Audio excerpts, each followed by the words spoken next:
காலை வணக்கம் குழந்தைகளே, அனைவரும் நலம்தானே? இன்று நாம் மொழியோடு விளையாடு என்ற பாடத்தில் புதிய பகுதியை கற்பதற்கு முன் கடந்த வகுப்பில் கற்றவற்றை நினைவு கூர்வோமா? வாருங்கள் குழந்தைகளே, முதலில் கடின பதங்களை படிப்போமா? கடின பதங்கள்: நா இ நாய், கா வா ல இர் காவலர், கு ரு வி குருவி, மு இட் டை முட்டை, யா நை யானை. குழந்தைகளே, மீண்டும் ஒரு முறை படிப்போமா? நா இ நாய், கா வா ல இர் காவலர், கு ரு வி குருவி, மு இட் டை முட்டை, யா நை யானை.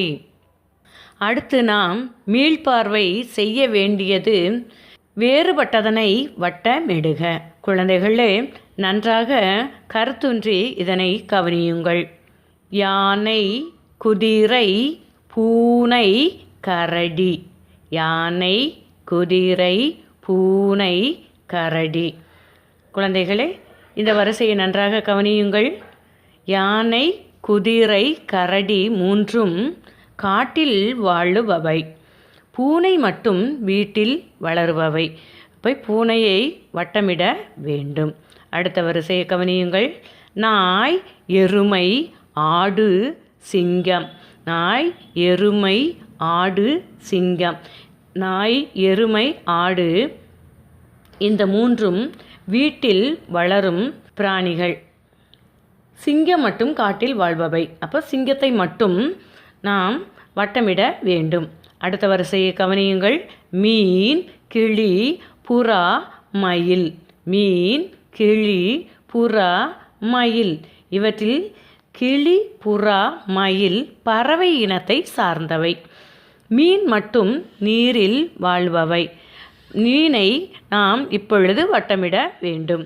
அடுத்து புத்தகம், தாமரை, பேனா, பென்சில். புத்தகம், தாமரை, பேனா, பென்சில். இவற்றில் புத்தகம், பேனா, பென்சில் இவை மூன்றும் படிப்பதற்கு உதவும் உபகரணங்கள் ஆகும். தாமரை மலர் வகையை சார்ந்தது. இப்பொழுது தாமரையை நாம் வட்டமிட வேண்டும். குழந்தைகளே, நாம் வேறுபட்டது எது என்பதை மிகவும் தெளிவாக தெரிந்து கொண்டோம். வாருங்கள், அடுத்து என்ன என்பதை பார்ப்போமா? குழந்தைகளே, இந்த படத்தை நன்கு உற்று நோக்குங்கள். குழந்தைகளே, படத்தின் பெயரை இப்பொழுது படிக்கலாமா?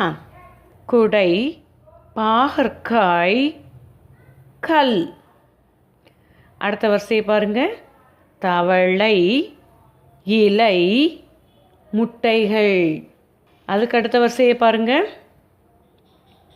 தலையணை, உருளைக்கிழங்கு, குடம். கடைசி வரிசையில் உள்ள படத்தை பாருங்கள்.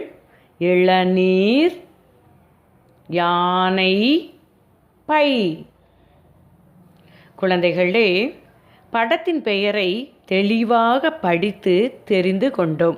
இப்பொழுது விடையெளி பகுதிக்கு செல்லலாமா? வாருங்கள் குழந்தைகளே. விடையெளி: காவலர்களின் துப்பறியும் பணிக்கு உதவும் விலங்கு எது? காவலர்களின் துப்பறியும் பணிக்கு உதவும் விலங்கு எது? நாய். நா இ நாய். தும்பிக்கையுடைய விலங்கு எது? தும்பிக்கையுடைய விலங்கு எது? யானை. யானை. யானை. யானை. குழந்தைகளே, மொழியோடு விளையாடு என்ற பாடத்தில் கற்றவற்றை மீண்டும் நினைவு கூர்ந்து தெளிவாக படித்து கற்றுக்கொண்டோம். நன்றி.